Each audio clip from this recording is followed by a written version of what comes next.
The biggest bill now in this year's budget is a wage bill, $460 billion. Yeah. When Nigel Clark they spend out the money, and we say, oh, you spend out the money so you know, improve the productivity of the workers. Because, again, J.B. Clark, so your wages must be determined by your productivity. As your grandmother said, where you put in, how you're supposed to get out.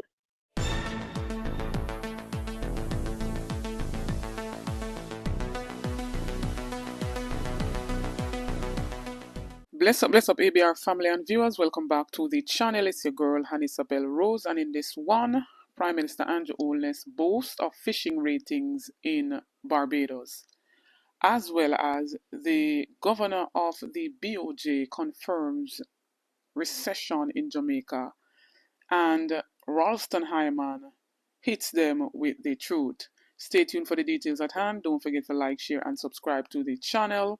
Notification shout out goes to Pat W. Big up yourself, my sis. Thanks for the continued support, as well as Major Daps. Big up yourself. Thanks for the continued support. Prime Minister Dr. Andrew Holness says his administration's effective stewardship of the country's economy has resulted in the stabilizing of the Jamaican dollar and the island's foreign exchange reserves. A decade ago, a couple of years ago, everybody quarreled about the Jamaican dollar and the instability of the Jamaican dollar. I don't hear anybody quarrel about that these days. And by the way, do you know that Jamaica has a freely floating exchange rate? Noting once again that for 10 budgets, Jamaica will have no new taxes, he describes this as a major achievement. And that is a major achievement in the long struggle. Because if we didn't solve that problem, the struggle would be meaningless. Dr. Holness also pointed to Jamaica receiving a positive rating by American credit rating agency Fitch, which last week affirmed Jamaica's rating at BB- with a positive outlook. You know, rating agencies don't just look at our financial position. They are an aggregation of a large volume of information about a country. And they are usually very good at determining what is happening in a country. So rating fundamentals, continued positive outlook. Jamaica's BB- ratings reflect stronger governance than the peer median. What does that mean? That Jamaica's management is better than countries in its peer group. He explains that the rating agency usually analyzes a country's financial position, noting progress with debt reduction, a sound fiscal framework, and a strong political commitment to deliver large primary surpluses. So while the Prime Minister was over in Barbados recently boasting about sound economy and fishing ratings being BB-, we see in the governor of the BOJ, that's Mr. Richard Biles, basically confirming that Jamaica is in a technical recession. Now, it's their fancy way of talking about technical recession. Recession is still a recession. And once there's 2 consecutive dips, we know that it is a recession. And so he quoted, "We have no quarrel with the current international accepted criteria, which is fundamentally rooted in GDP decline in consecutive quarters. That is an internationally accepted definition. All we are saying is, recall, we are coming from very strong weather-related incidents that would have had a negative effect." He explained that the economic metrics are at odds with the double dip, leading the BOJ to avoid announcing any policy push to spur economic activity using the levers of monetary policy. The central bank said that the current indicators of low unemployment and higher business and consumer confidence run contrary to concept of a recession. And he finished his quote by saying, if we are in a technical recession, we will come out of it fairly quick. So everybody is on the same accord from the government side, basically saying that, it's because of the whole beryl that caused the whole dip in 2 consecutive quarters. And might I add that the Beryl is not even to be blamed because Jamaica was on a track of declining even before Beryl hit. But let us hear what the Washington-based International Monetary Fund says. And this article was from the RJR. It says Haiti, Jamaica, the only Caribbean economies to decline last year. The Washington-based International Monetary Fund says aside from Haiti, the Jamaican economy was the only Caribbean economy to register a decline last year. Most Caribbean economies, which were also affected by Hurricane Beryl, grew by between a low of 3.7% to 3.9% in the case of Grenada and Barbados to a high of 43% in the case of Guyana.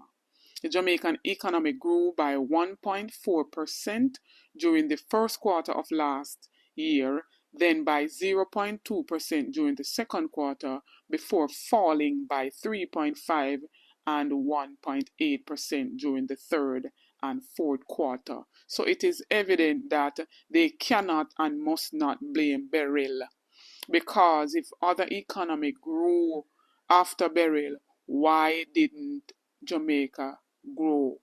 Stop blaming climate. It's because of their failure and mismanagement of funds why the economy is in a recession. But I will let you hear from no other than Ralston Hyman. Ralston alone me listen for facts and for breaking it down and not looking at it on a political basis. None of them are trying to politicize Ralston Hyman's, take on the economy. But the truth is just the truth, and the truth is the original information. And when you can run, go over Portland Spice TV to watch the entire or to listen to the entire clipping or the entire interview. But may I make on hear facts from Ralston. Ralston, the capital budget is supposed to take care of our bridges, with roads, with schools, correct, with police station, with hospital, brand new equipment, buy equipment, fire equipment. Make sure the road them in a good position, all of that. How then are we gonna get any new projects out of this budget? That's the point I'm making. That's why I'm telling you that the recession can be as long as possible because they make no provisions to deal with it. So although we sick of the recession and we know say the capital budget cause recession, they must accept the fate and say, so we are about to deal with that. We don't allow that and not accept the fate. Yeah. Chris is asking, why wouldn't you spend more money budgeted to develop the country? Why they don't do that? Because of incompetence, because then so them can't fix procurement. No, that's supposed to be the first task of the government. If you want the economy to grow, you have to fully spend the capital budget, and you have to spend more than the capital budget. So whatever is the problem that is causing that you can't spend your capital budget, you have to fix the problem. You have to fix 6 years, 9 o'clock, never fix it. That's why I go to the recession. And see come on and I do the same thing after I see I watch him for 6 years at the same cabinet. See never understood him and say, well, listen, when me go there, I make sure me fix procurement so me can spend the money because see I go there at the time when the recession is on. Instead to say, boy, I accept that fate. I can't do anything about it. I'm only going to spend 60 million. If you have more people at work and you get less per man, it means that the thing will go down. Yeah, so devalue. It means there's something wrong. Yeah. So it means that the man them not fully trained and not properly organize them because the more people you have at work and the more output you're supposed to get. Mm-hmm. So although we have more people at work, the lowest level of unemployment, we get less output to the part that the economy is declining. The economy should be booming. So I'm right. So all them concepts and I can't understand that. So I tell you for a long time, saying no about economics. So if you not spend to train your labor force, equip your labor force with modern technology and them things, if you not make your infrastructure extremely modern, then you won't get investments and you won't get economic growth. So that's happened to the economy, diminishing marginal productivity. The biggest bill now in this year's budget is a wage bill, $460 billion. Yeah. When Nigel can't spend out the money and we say, oh, you spend out the money so you not improve the productivity of the workers because, again, J.D. Clark say your wages must be determined by your productivity. As the grandmother said, you put in how you're supposed to get out. How you raise the wage bill by so much and you not get the productivity to back it a long time. We'll ask them questions and the chicken them come home to roost now.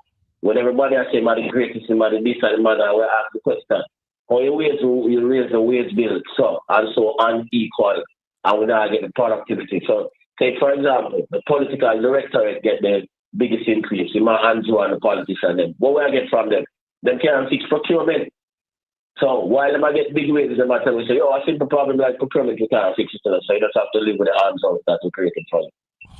And like we have always been saying, and Ralston hit the nail on the head a while ago, letting us know that the big wage increase with them take for themselves as politicians, the 300%, put a dent in the economy.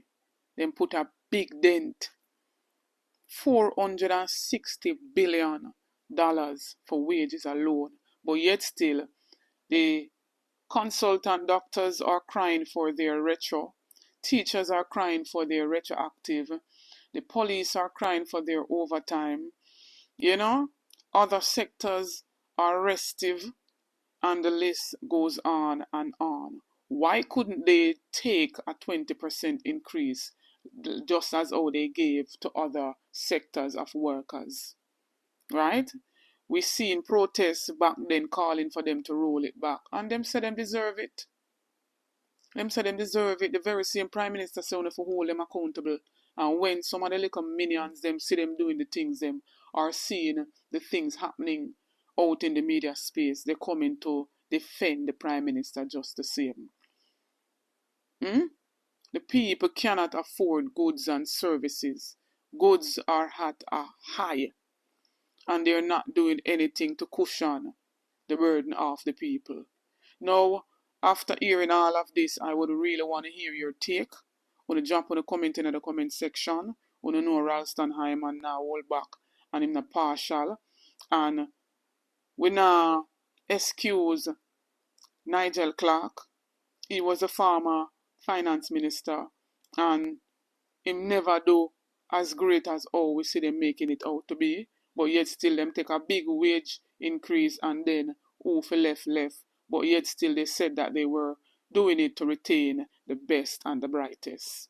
Don't forget to like, share and subscribe to the channel on the road to 30k and beyond. Help me to get there, family. Get this video to at least 4,000 likes. Want to stay tuned for more videos, for more updates. Support the channel by joining the membership. Only a small fee per month. You get a lot of benefits by becoming a member. Happy Friday. Big up on yourself.